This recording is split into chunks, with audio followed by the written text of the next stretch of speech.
The stars looked different from the bridge of the Indomitable. Admiral Jiwan stood with his hands behind his back, watching the view screen show thousands of ships gathering in the darkness of space. Beyond Neptune's frozen orbit, humanity's fleet was assembling. Each vessel moved into position with precision, like pieces on a chessboard. Jiwan was 53 years old. He had spent 30 years in Earth's Navy, waiting for this moment. His gray uniform was pressed and clean. His face showed no emotion, but inside his heart beat faster. This was it. The moment humanity would prove itself to the galaxy. Captain Heejin walked up beside him. She was younger, only 35, but her eyes were sharp. She had fought in the colony wars and knew battle well. "All 12 battle groups are ready, sir," she reported. 8,214 ships. "Every captain is waiting for your command." Jiwan nodded slowly. 8,000 ships. It seemed like a lot, but the Velcros Dominion controlled 400 worlds. They had been conquering other species for thousands of years. They were strong, experienced, and cruel. Most species in the galaxy feared them, but the Velcros had made one big mistake. They had ignored Earth. 50 years ago, humans had just invented faster-than-light travel. They were new to space, exploring carefully, meeting other species for the first time. The Velcros had seen them and laughed. Humans were primitive. They had no empire, no territory, no power. The Velcros dismissed them as unimportant. That dismissal gave humanity time. Time to watch. Time to learn.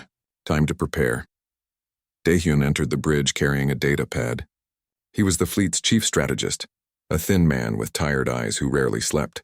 For 5 years, he had studied every battle the Velcros ever fought. He knew their tactics better than they did. "Sir, the intelligence reports are confirmed," Daehyun said. "The Velcros have 300 ships guarding the Kethris system. Standard defensive formation. They don't know we're coming," Jiwan almost smiled. Almost. 300 ships, he repeated, "and they think that's enough." He again looked at the star map. "Should we send scouts first? Test their defenses?"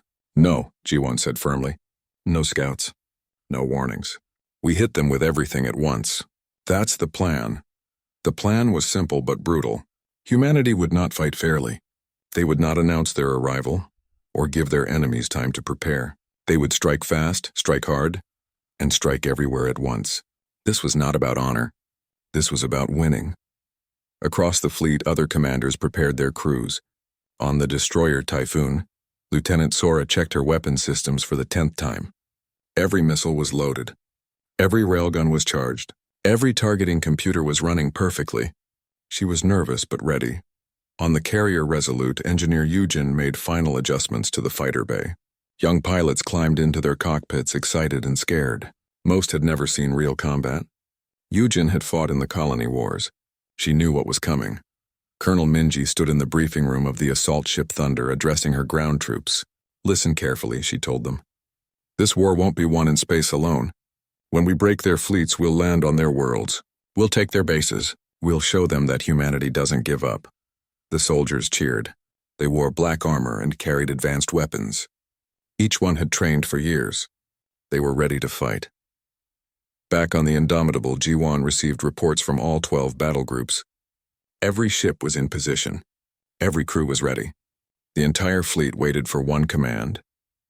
Jiwan thought about Earth, about the billions of people living there depending on this fleet. For 50 years, humanity had built these ships in secret. They had trained these crews. They had prepared for war while pretending to be peaceful explorers. The Velcros thought humans were weak. They would learn the truth soon enough. "Send the message to all ships," Jiwan said quietly. "Operation Hammer begins now. Jump to Kethris system on my mark." Heejin activated the fleet-wide communication.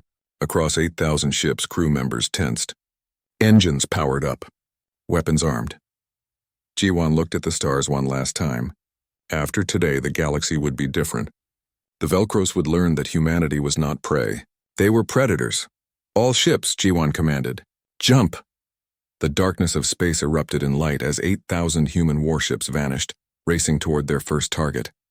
The Velcros Dominion had no idea what was coming. The war had begun. Commander Vrelik sat comfortably in his command chair, sipping a warm drink. His ship, the Pride of Velcros, was the largest vessel in the Kethris defensive fleet. Around him, 299 other Velcro's warships patrolled the system. This was a quiet posting. Nothing ever happened here. Vrelix was tall, with blue skin and 4 arms. His species had conquered 83 other races. They were the strongest military force in the known galaxy. No one dared challenge them. "Commander," his sensor officer called out. "We're detecting jump signatures. Multiple contacts emerging from hyperspace." Vrelix set down his drink. "How many contacts?" The sensor officer's face went pale. I don't know, sir. The computer is still counting. At least 1,000 ships, maybe more." Vrelix stood up quickly. 1,000 ships? That was impossible. No one had fleets that large. He walked to the sensor display and looked at the screen. His blood ran cold. The entire display was filled with red dots. Enemy vessels. Thousands of them. They surrounded the Velcro's fleet completely. "Identify them," Vrelix ordered, trying to keep his voice steady. "They're human ships, sir," the officer replied. "From Earth." Vrelix almost laughed. Humans.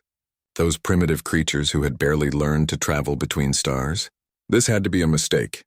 Humans don't have fleets. They barely have a dozen ships. "Sir, I'm reading 8,214 vessels," the officer said. "All armed. All targeting us." Before Vrelix could respond, a message came through on all frequencies. A human voice, speaking in perfect Velcro's language. "Velcro's fleet. This is Admiral G1 of the United Earth Defense Fleet. You have 30 seconds to power down your weapons and surrender. If you refuse, we will destroy you." Vrelix felt anger replace his fear. How dare these primitives threaten him? He activated his own communication system. "Human Admiral, you are making a grave mistake. The Velcro's dominion does not surrender to inferior species. Power down your vessels and leave this system or we will crush you." There was a pause. Then Jiwan's voice came back, cold and final. "You had your chance. All ships fire everything." On the destroyer Typhoon, Lieutenant Sora pressed the firing button. Her targeting computer had locked onto 17 different Velcro ships. Around her, every weapon on the ship fired at once. Railguns shot metal slugs at incredible speeds. Missiles streaked through space. Plasma cannons released burning energy. Across the human fleet, 8,000 ships did the same thing at the same moment. The result was devastating. Vrelix watched his shields overload in seconds. Thousands of projectiles hit his ship from every direction. Alarm screamed. Hull breaches opened across multiple decks. Fire spread through the corridors. "Return fire," he shouted. "All ships return fire." But the Velcro's fleet was already dying. Human weapons were not the most advanced in the galaxy, but they didn't need to be. When 8,000 ships fire at 300 targets simultaneously, nothing can survive. Velcro ships exploded one after another. Their proud warships, which had conquered dozens of worlds, were torn apart in minutes. Captains tried to fight back, but for every shot they fired, they received 100 in return. Commander Vrelix's ship shook violently. The main reactor was critical. Life support was failing. All around him, his crew died at their stations. He opened communications one last time, his voice filled with disbelief. "How? You're supposed to be primitive." "We studied you. You're not warriors." From the indomitable Admiral G1 heard the message. He stood on his bridge watching the battle unfold. "It wasn't really a battle. It was an execution." "Commander Vrelix," G1 said calmly. "You studied us for 5 years. We studied you for 50. You saw primitives. We saw every weakness in your tactics. You fight one enemy at a time with honor and tradition. We fight to win, nothing more." Vrelix's ship exploded before he could reply. 4 minutes after the battle began, it was over. 300 Velcro's warships were destroyed. Not one escaped. The human fleet reported minimal damage. A few shields had been stressed. Some armor was scratched. That was all. Captain Heejin looked at the tactical display in shock. "Sir, we just destroyed an entire Velcro's defensive fleet." "In 4 minutes," G1 nodded. "Send word to Earth. First engagement successful, no losses. Proceed to Phase 2. Across the human fleet, crews celebrated. They had done it. They had beaten the mighty Velcros in their first real battle. But G1 did not celebrate. He knew this was just the beginning. The Velcros controlled 400 worlds. They had thousands more ships. This victory would make them angry. They would come with everything they had. Good. That was exactly what humanity wanted. "All ships," G1 ordered, "split into 12 battle groups as planned. We hit 12 different systems simultaneously. Don't give them time to think. Don't give them time to prepare. We keep moving, keep striking until they break. The human fleet divided, each battle group jumping to a different target. The Kethris system was empty now, filled only with wreckage and debris. In the capital of the Velcros Dominion, alarms began to ring. Emergency messages flooded in. The humans had attacked. An entire defensive fleet was gone. High Commander Thraxil read the reports and felt something he had not felt in centuries: fear. The Velcros War Council met in emergency session. High Commander Thraxil stood at the head of the table, his forearms crossed. Around him sat generals and admirals, all looking worried. The room was silent except for the sound of reports coming in. Kethris system lost. Defensive fleet destroyed. No survivors. Malton system under attack. Human fleet detected. Over 1,000 ships. Draxon system reporting massive bombardment. Orbital defenses failing. Thraxil slammed his fist on the table. How is this possible? They're hitting us everywhere at once. How many ships do these humans have? General Taeyang, the only human in the room, spoke quietly. At least 8,000, Commander. They've split into 12 battle groups. Each group is attacking a different system simultaneously. All eyes turned to Taeyang. He was a military advisor who had defected from Earth 5 years ago. He knew human tactics better than anyone. You knew about this? Thraxil demanded. I warned you, Taeyang said calmly. For years I told you that humans were building a fleet. You called me paranoid. You said humans were too primitive to be a threat. Thraxil wanted to argue, but more reports came in. Forthon system has fallen. All military installations destroyed. Helcor Prime requesting reinforcements. Human ground forces landing. Sector 7 reporting 3 separate human attacks in the last hour. The council was in chaos. The Velcros Dominion had never faced an enemy like this. Other species fought honorably. They declared war formally. They engaged in single battles. They followed rules. Humans followed no rules. They're not fighting like warriors, one admiral complained.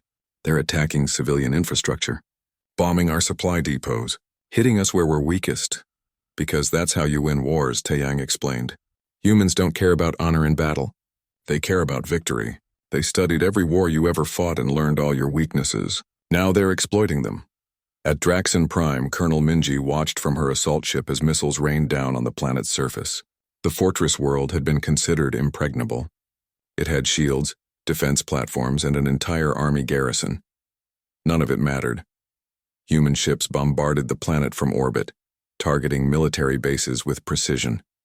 Defense platforms exploded one by one, shield generators overloaded. The Velcro soldiers on the ground could only watch helplessly as their defenses crumbled. Ground teams, prepare for landing, Minji ordered.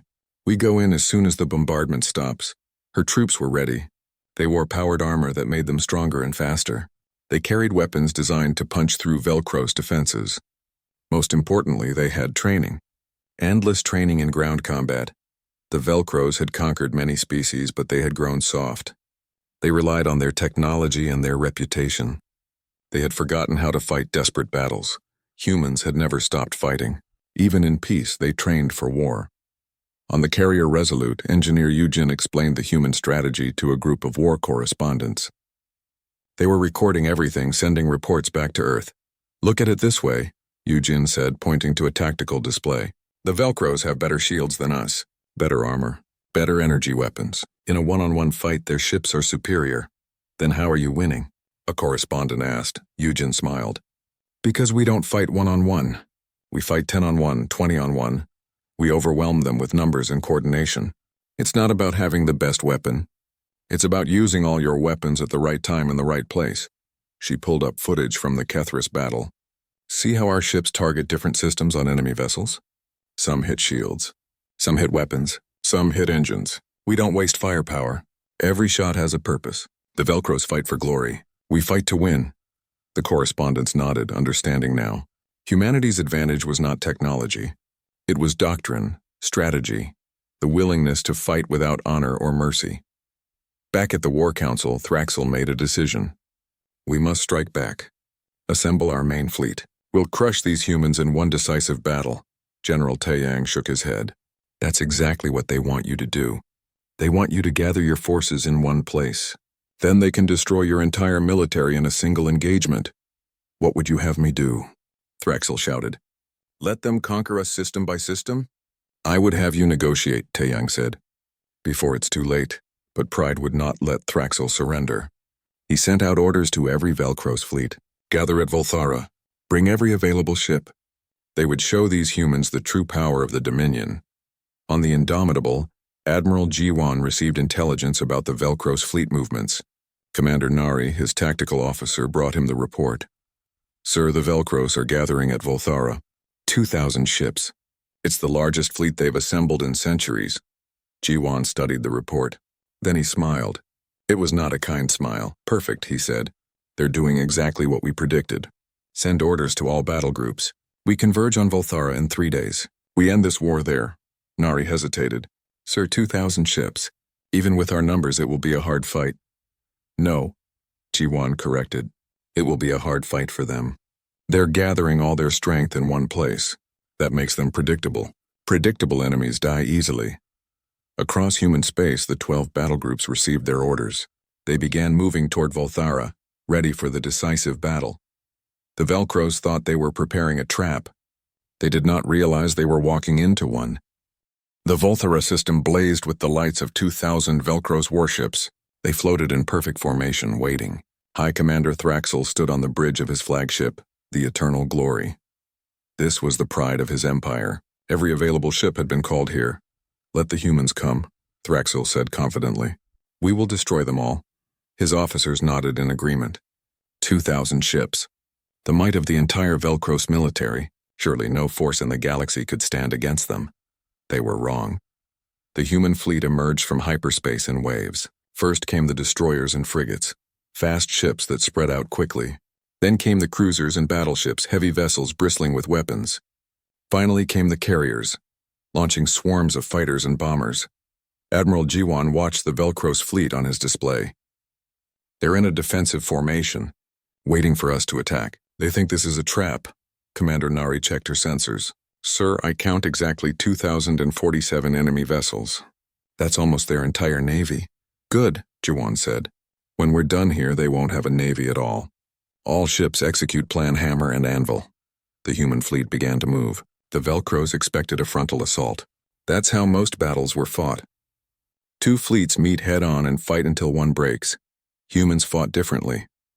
The destroyers and frigates split into 3 groups. One group flew straight at the Velcros fleet, firing constantly. The Velcros returned fire, thinking this was the main attack. But it was just a feint.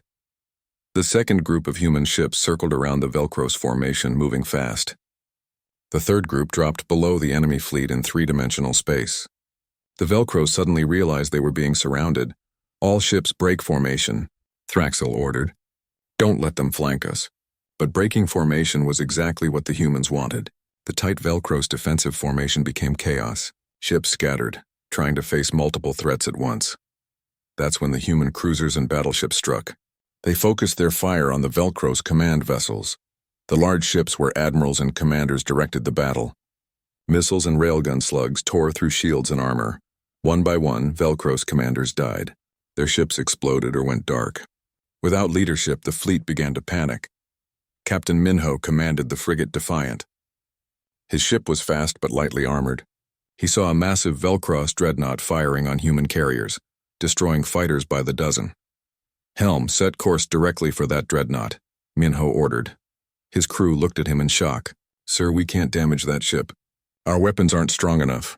I'm not using weapons, Minho said calmly. All crew abandon ship. Get to the escape pods. That's an order. They understood. Their captain was going to ram the enemy. The crew evacuated quickly. Minho sat alone on the bridge, pushing his ship to maximum speed. The dreadnought saw him coming and fired, but Minho's ship was too fast. It dodged most of the shots. The Defiant hit the dreadnought's bridge at full speed. The explosion destroyed both ships, but it bought time for the human carriers to retreat and regroup. Admiral Jiwan saw the sacrifice on his screen. Mark Captain Minho for posthumous honors. His action saved hundreds of lives. The battle raged for 6 hours. The Velcros fought bravely, but they were outmaneuvered at every turn. Human ships used tactics the Velcros had never seen before. Drone swarms overwhelmed point defense systems. False retreats lured enemy ships into ambushes. Coordinated strikes hit the same target from multiple angles. The humans didn't fight for honor. They fought with cold efficiency. Lieutenant Sora fired her weapons until they overheated, then fired again. Her ship, the Typhoon, had destroyed 8 enemy vessels. Around her, the crew worked like a machine. No wasted movement, no panic. Just professionalism. Target destroyed, her gunner reported. Acquiring next target, locked. Fire, Sora ordered. It was the same across the entire fleet. 8,000 human ships working together like parts of a single organism. Every captain knew their role. Every crew executed perfectly. The Velcro's fleet began to crumble. Ships tried to retreat, but human destroyers chased them down. Others tried to surrender, but in the chaos of battle, surrender was impossible. High Commander Thraxil watched his fleet die around him. His 2,000 ships were being slaughtered. He couldn't believe it. His empire had ruled the galaxy for thousands of years. How were they losing to primitives? All remaining ships retreat, he finally ordered. Fall back to the homeworld. But only 300 ships remained. The retreat became a rout. Velcro's vessels fled in all directions trying to escape. Many didn't make it.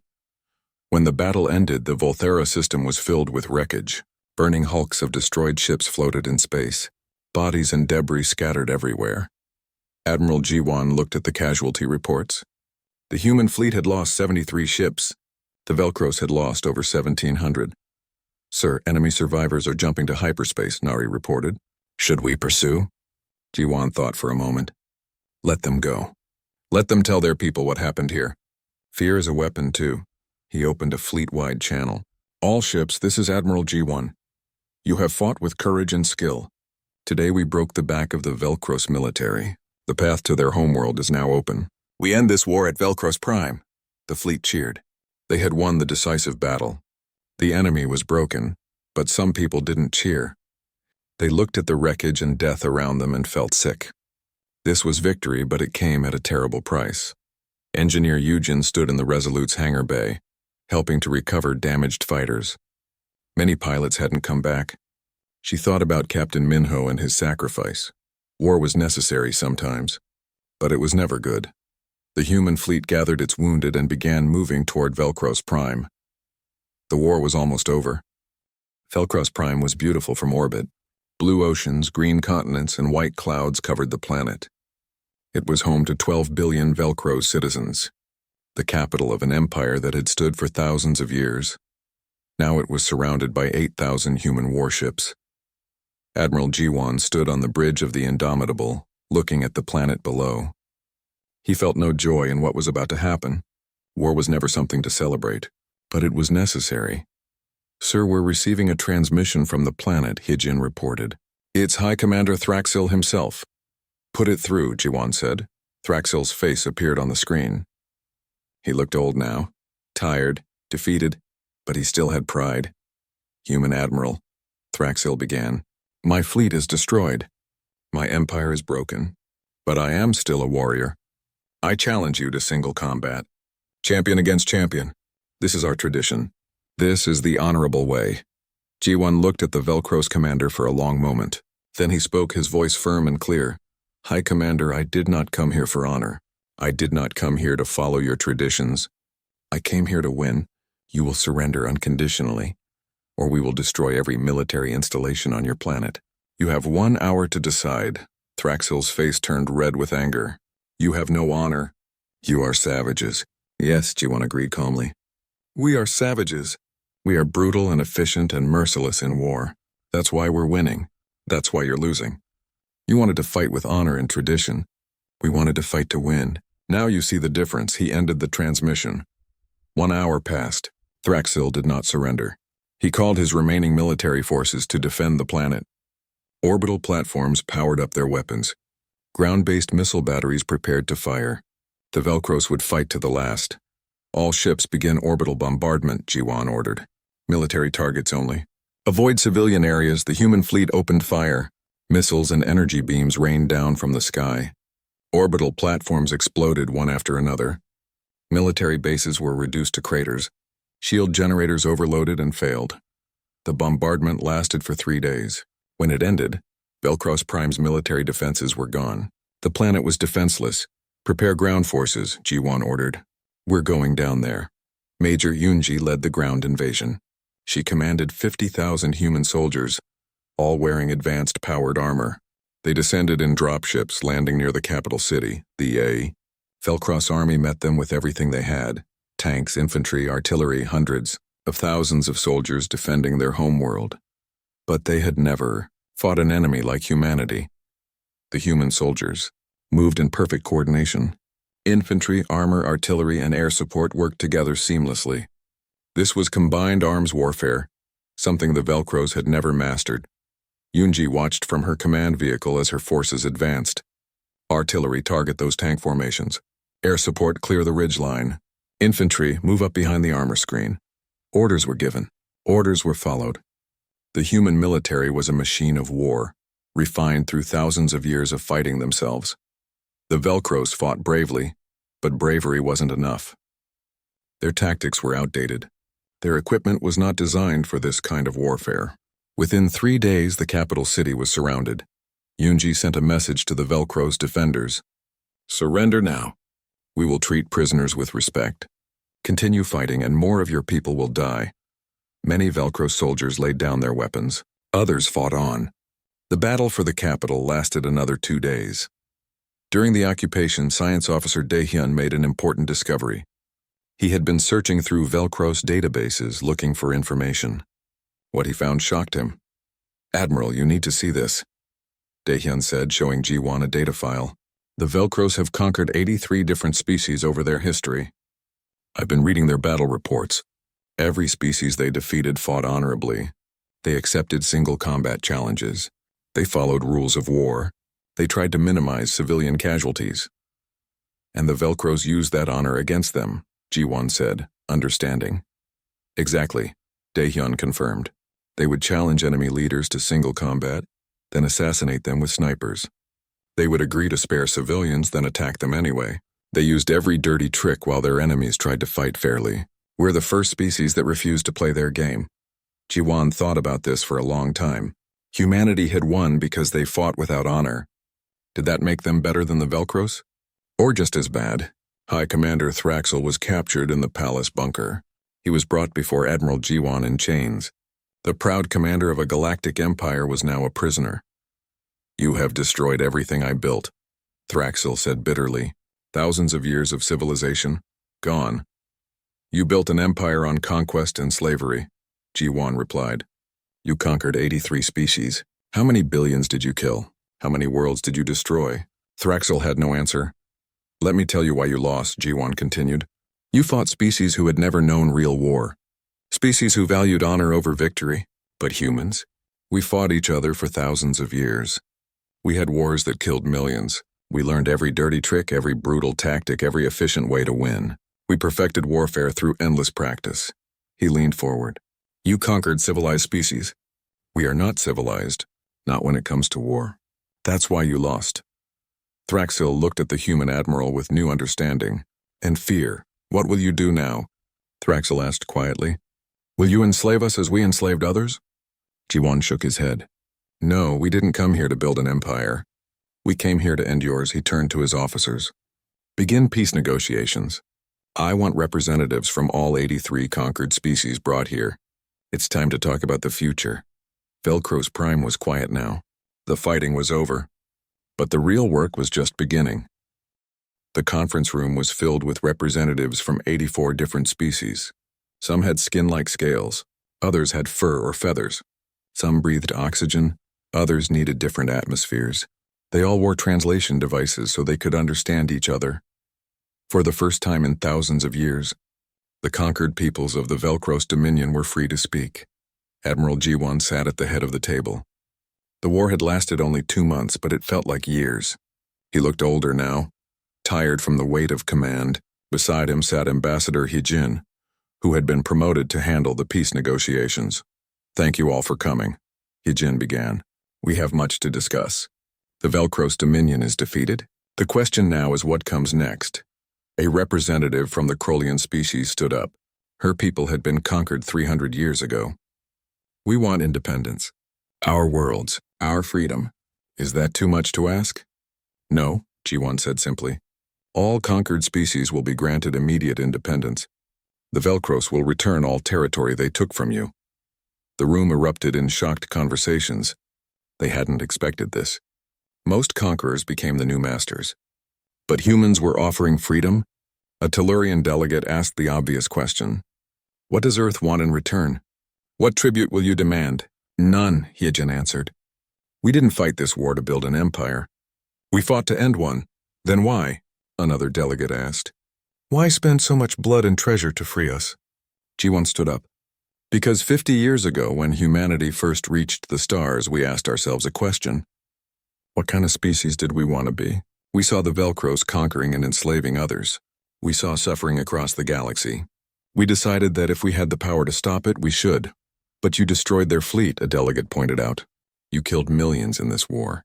How is that different from what the Velcros did? It was a hard question. Ji-won took a moment before answering.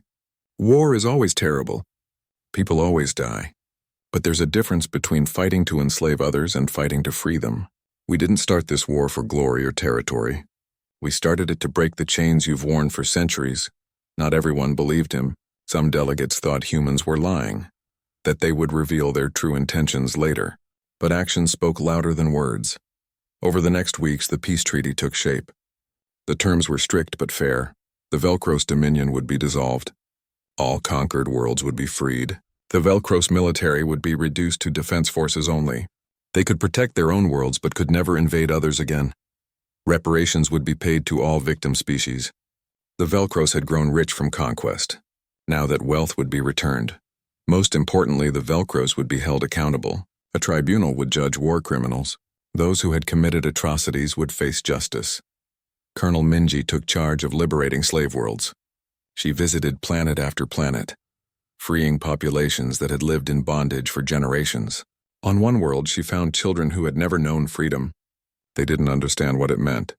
You can go anywhere you want now, Minji told them gently. You can choose your own path. You're free. One child asked, what does free mean? Minji had to fight back tears. It means no one can tell you what to be. You decide your own future.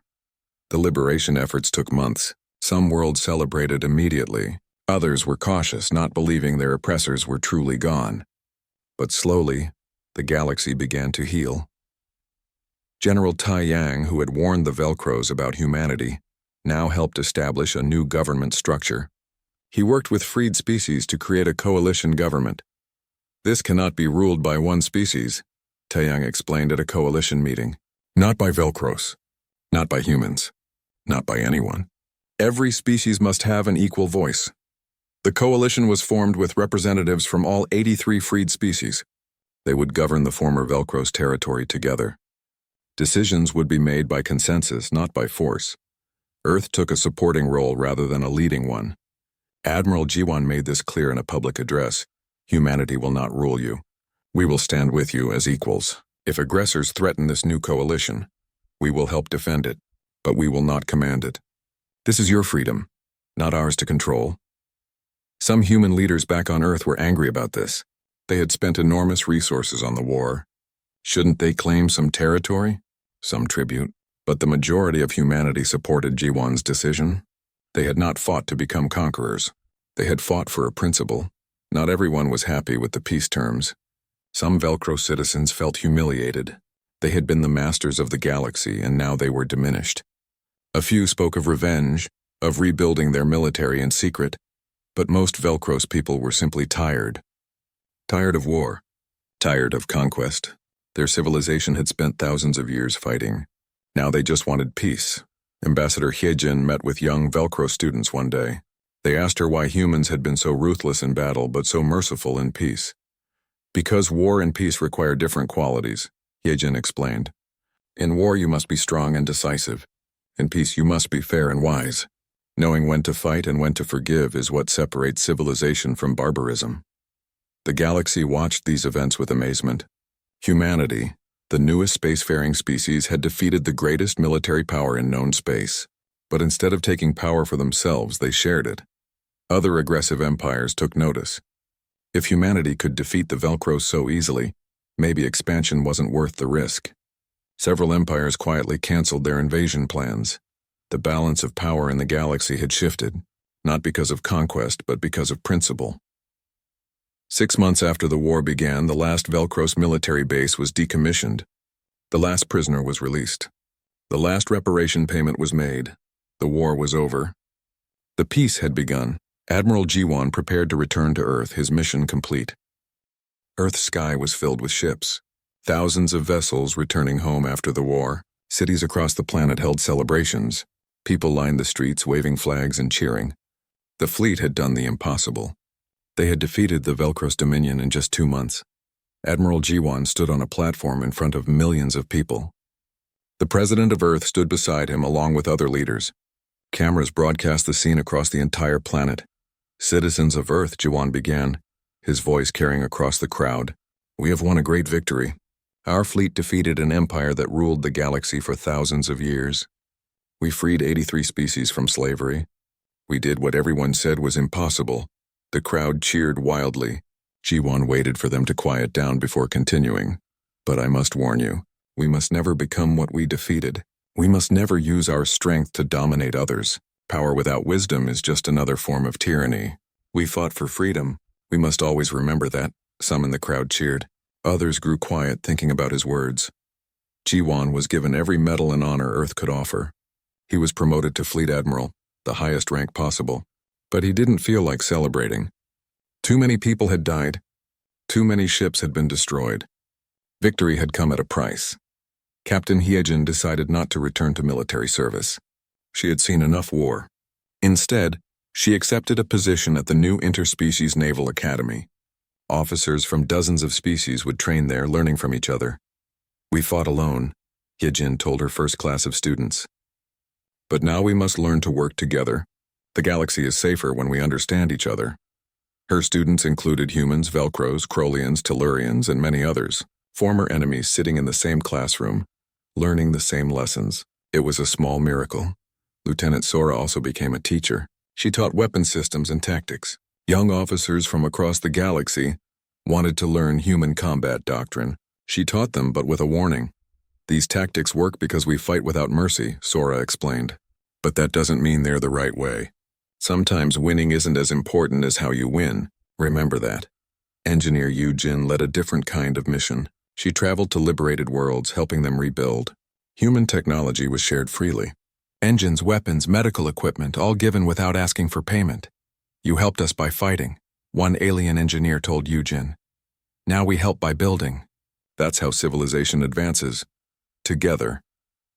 Yu-Jin watched as former slave colonies became thriving worlds. Children who had known only oppression now had hope for the future. This, she thought, was the real victory. Not the battles won, but the lives improved. The former Velcros territory became the Free Worlds Coalition. Every species had equal representation. Decisions were made democratically. It wasn't perfect. Different species argued constantly about laws and policies. But they argued with words, not weapons. That was progress. Commander Nari wrote a detailed report about the war. It would become required reading at military academies across the galaxy. Her conclusion was simple but powerful. Humanity's true victory wasn't the military campaign. It was proving that power doesn't have to corrupt. The strong can choose to protect rather than dominate. This is the lesson we must teach future generations. Not everyone agreed with how the war had been fought. Some human politicians wanted to claim conquered territory. Some military leaders wanted to maintain a permanent presence in former Velcro space. But the majority of people supported the peaceful transition. Earth would remain strong, would maintain its fleet, but would not build an empire. 1 year after the war ended, Admiral G1 retired from active service. He was only 54, still young, but he had done his part. He gave a final speech to the fleet. "You are the guardians of something precious," G1 told them. "Not just Earth, but the principle that might does not make right.